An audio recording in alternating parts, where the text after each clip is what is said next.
have you been accessing the Facebook ads library for inspiration? If you do not know about the Facebook ads library, it is like money on the table. You can literally look at the ads of any single business that is advertising and see their exact ad creative and ad copy, and also see how long that ad has been running. And here's a hot tip. If your competitor has an ad that's been running for months and months and months, I'm going to guess it's a pretty winning formula ad for them. And that's great inspiration for you and what you can test.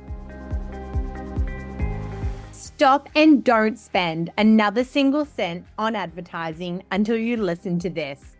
I'm Marianne Amies. This is Ready, Set, Paid Ads, digital marketing for paid ad success. Let's go. Welcome to another episode of Ready, Set, Paid Ads. Right here today, I'm staring down the end of the year. It's a couple of weeks until the office closes and Christmas is upon us. And I always like at the end of the year to really reflect on the year that's been and look at my marketing efforts and analyze what's worked, what hasn't, and what I'm going to do differently. So today I wanted to talk about wrapping up your ads for 2024. And obviously in podcast land, these episodes last forever. And I want to be really clear that this is wrap up or check that you can be doing quarterly. You can do it every 6 months. You can do at the end of a big campaign. So I'll talk about it through the lens of wrapping up your year, but just know we should often be stopping and reflecting and assessing how we've done and making sure that we're always looking to test and learn and improve. So I'm going to talk to you about a few key areas today that I think it's really timely to check in on and just get a pulse check on how things went throughout the year in your ads landscape and start to make some decisions about what you're going to do different next. So let's start off by talking about campaign performance. It's really important to understand from a campaign perspective what worked well for you and what didn't. So there's going to be different ways that you can assess campaign performance depending on the ads that you've run. So if you're an e-com brand, obviously you're going to be able to look at your sales from the platform. If you're an e-com brand, you might also be doing lead generation to an email list. So you'll be able to have a look at that. You may have had some top of funnel general awareness or branding campaigns. And if you're a service-based or a business that's on Facebook to generate leads more than anything, you're going to be able to look at leads submitted, maybe the quality of those leads, cost per lead. You might also, certain inquiries, certain booking types of discovery calls or products as services or services as products as well. So the lens with which you assess performance really does come down to what your goal was, what you were looking to achieve with your ad. But I really love you to kind of group your campaigns together. So group your lead generating campaigns or your top of funnel, middle funnel, bottom of funnel, group them together so you're sort of comparing like for like and have a look at what performed best against the most relevant metric. So if you're looking at sales campaigns, you're going to want to look at what gave you the highest return on actual spend. You're going to look at what ads had the highest click-through rate, what had the lowest cost per click. So you want to get a sense of where did I generate the most sales? What did that look like from a creative perspective and from a targeting perspective? Where did it cost me the least to do that? So sometimes our highest performing ROAS may just have been sort of 3 sales in a one-off campaign that had a really high cost per click. So we want to make sure we're looking at where the volume came from and where the best results at that volume came from as well. Understanding these metrics is really important, and it's really important if you're managing your ads or if somebody else is. If someone else is managing your ads, I'd be asking them to give you a wrap up even of the last 6 months to help you understand what went best for you and what went, the poorest for you so you can draw learnings. If we're looking at lead campaigns and those sorts of things, we want to know again, what was our best cost per lead campaign? What brought in the most leads? What had the highest click-through rate? What had the highest conversion rate? Was it, a certain audience targeting? Was it a certain campaign type? Was it a certain platform? Did Google produce you a better result than Meta? So really starting to understand what your ideal client responded to best and gave you the best results. And then we want to look at the worst. And we want to look at the worst to try see if there's any trends. Is it when we focused on a certain product or service? Is it when we targeted a particular segment of our market? Was it timing? Was it when we were trying to market in the middle of Black Friday and costs were just through the roof and engagement from consumers was starting to close down a little bit? So looking at that best and worst is going to give you some learnings as to what you're going to do in the future. And then you want to look at what you tested. So, it's all well and good to identify your best ad, but what did you have to test to get there? Or what could you test from next year or next time to see if you can make that best even better? I then dive into the platforms individually. So looking first at the Meta platform, I'd have a look at the product suite. A lot of changes happened this year in the Meta product suite. And I think it's a great time to look and see, number one, did you use some of the new products? Did you use all of the new products? And how did that go for you? And also identify if there's any new products in there that you should try out, if there's any new campaign types that might make sense for your business. Definitely going back through your audience setup and just auditing that. Is your email list being regularly updated, or is it a connected source to look for lookalikes? Is your pixel still working? Are you getting website traffic connecting through? Is your audience targeting still in line with who your ideal client is? Look at your creatives. Did you test enough creatives? What did you learn in your creative testing? Did you learn that organic style went better than polished, or that video went better than stills? And have you been accessing the Facebook ads library for inspiration? If you do not know about the Facebook ads library, it is like money on the table. You can literally look at the ads of any single business that is advertising and see their exact ad creative and ad copy, and also see how long that ad has been running. And here's a hot tip. If your competitor has an ad that's been running for months and months and months, I'm going to guess it's a pretty winning formula ad for them. And that's great inspiration for you and what you can test. And then, are your meta optimizations all appropriately turned on and off? That's a big one. That's almost one you need to be auditing every week. Meta has been rolling out a lot of little fun optimizations that as brands and certainly as ads managers, we don't particularly like. So it's really important you're checking that those auto optimizations aren't turning on and damaging the ads that you want to run, or if there's some optimizations you want to try out. They're not all bad, just probably 99% are. And then you want to jump over to Google and have a look again at your setup and at your campaign performance in there. The product suite in Google changed a lot. Are you using the latest available products? Have you done a Performance Max campaign? Are you using the different offerings in there? And if you are, has that worked for you or has it not?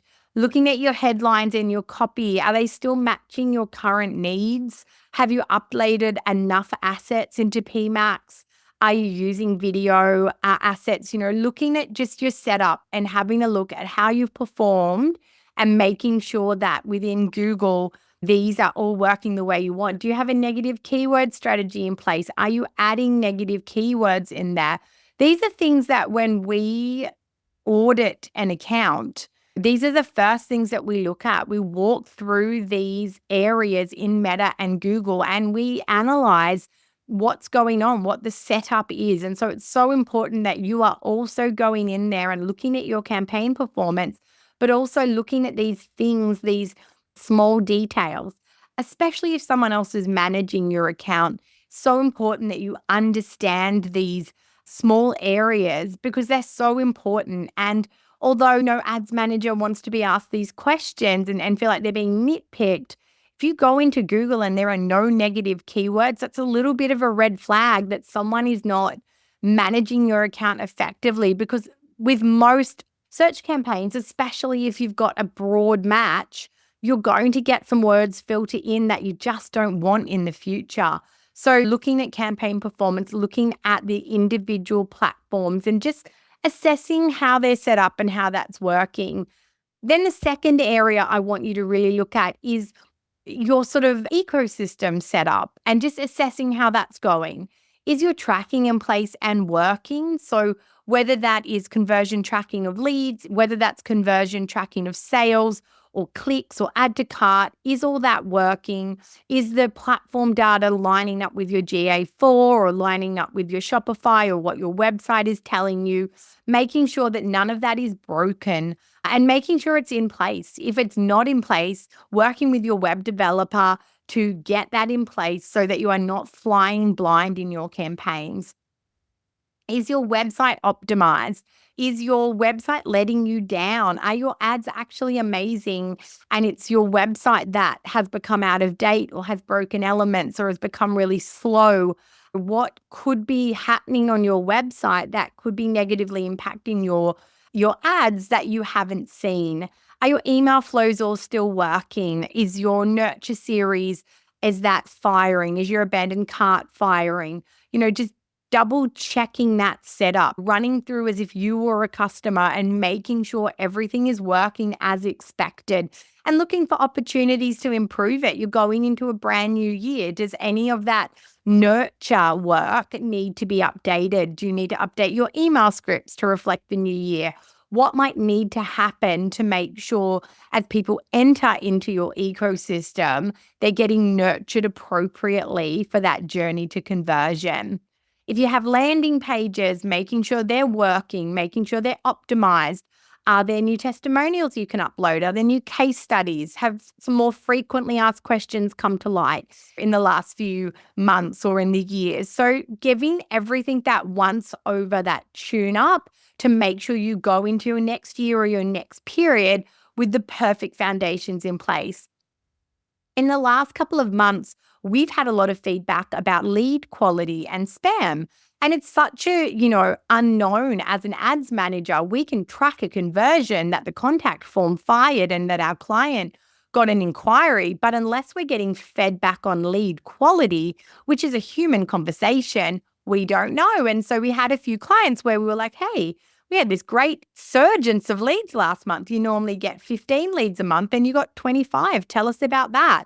What's the quality like? And then they're saying to us, actually, we got a lot of spam. And that's a red flag to go, oh, hang on a second. We're tracking 25 conversions and our metrics look amazing, but it's not real. So if you're getting a lot of spam inquiry and someone else is managing your ads, you need to have a conversation with them about that. You need to talk to your web developer. You need to sort out that spam issue because the platform thinks it's doing a great job, but in fact, the truth of the matter isn't quite right. So looking at your contact forms, making sure your contact forms are working. If you've got a WordPress site, unfortunately, contact forms on WordPress do have this little tendency to stop working. And our clients that are in a monthly care program, we manually check their forms every month. So we manually go in and submit a contact form and make sure it's still working. And that's something you could be doing as well, as just all those points of entry into your ecosystem, just checking them and making sure that they're working as they should, making sure that there's nothing on the website side, nothing on your, email, socials, web, that part of your ecosystem that could be negatively impacting your ads performance. And then finally, I love to do a self-check-in. I love data and I love those hard numbers, but data is in a silo, never the whole story. So I always like to do that qualitative check-in, that self-check-in to assess how my performance has been. So, when I'm wrapping up a campaign or I'm wrapping up a year, I want to think about the soft things that may have affected that overall outcome. So your budget. Was your budget enough? Was your budget enough to help you test and learn? Were you getting feedback through your ads manager that you didn't have enough budget, or did you feel at times your learnings were so slow or you had to turn things off before they exited learning because you just didn't have enough budget? How can you plan your budget for your next campaign or your next period to ensure you can test and learn and get the most out of those platforms? Did you have a consistent ad strategy? Did you know at the outset what 6 months of ads looked like for you? And that's not down to the individual level, but just more about what your goals were going to be for those ad campaigns, the type of ads you were going to run, when you were going to run them. Did you have an always-on approach? Did you have a small budget that was working all the time to keep you top of mind, to introduce you to new opportunities, new ideal clients, to make sure that you weren't dead and then were springing back out of nowhere trying to get noticed? And that really comes down to a marketing calendar. Did you have a marketing calendar, a marketing strategy in place? Did you have goals of what you wanted to achieve? Did you have objectives that guided it? Having those goals and looking at a month-by-month basis means that we don't have to ad hoc run and do things. Black Friday is a classic example. If you put all your eggs in the Black Friday basket, what does your marketing look like for the rest of the year? We can't just come at our clients out of nowhere, our customers out of nowhere, and hope that they will fall in love with us in that instant and convert. What was your long-term pathway? Having a marketing calendar, looking at relevant seasonal focuses. Is Christmas a focus? Is Afterpay Day a focus? Is the New Year a focus? Mother's Day, like what seasonal things can you market around? And then to your business, is there a launch period? Do you launch things in summer or winter? Or do you have a new product plan? Or are you launching a new service?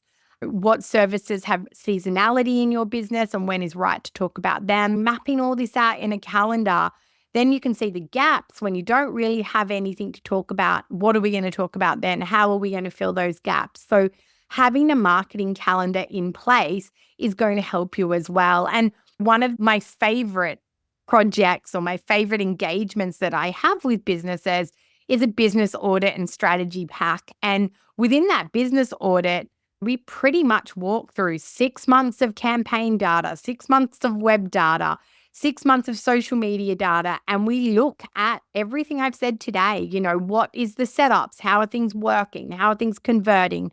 What does the data tell us? And we absorb all those learnings, and then we write the strategy for the 6 months going forward. What do you need to be doing across each channel? What are all the website fixes that need to happen? What's happening with the SEO? What's happening with the emails? What you should be doing organically? And really tuning up that whole ecosystem to prepare for an effective ad strategy. The great thing about that business audit and strategy is even if you want to self-manage, even if someone else is managing for you, it's a holistic look at what's going on in your business. And it's a great opportunity for someone with experience and objectivity to read your data, to look at your industry, to look at your whole ecosystem and really come back to you on what the opportunities are and what you could be doing different. It's our mandatory starting place for ads management, social media management, because we want to start in the best way possible. And the best way possible is when the foundations of ads success are in place. And the foundations of ad success, which I've said on this podcast before, are not just your ads, it's your whole digital marketing ecosystem. If you'd love to learn more about the business audit and strategy, I'm going to drop a link in my show notes, or you can reach out to me on Instagram and LinkedIn to talk more about it. And I'm even going to pop in a little offer in there for you so that you can have this done in January and you can kick off your year with confidence that your ads are going to have the best year yet. Thank you for listening to the podcast this year.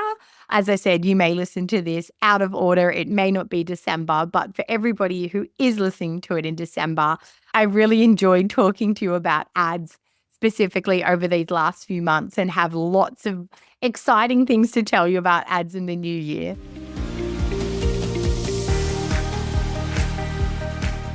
That's a wrap on another episode of Ready, Set, Paid Ads. If you're looking for done-for-you services, training to upskill you in ads management, or free and paid resources to help you plan and execute better ads, head to wiseupmarketing.com.au. If you've loved this episode, be sure to subscribe for future episodes. And if you know someone that would love this podcast too, go on and share it.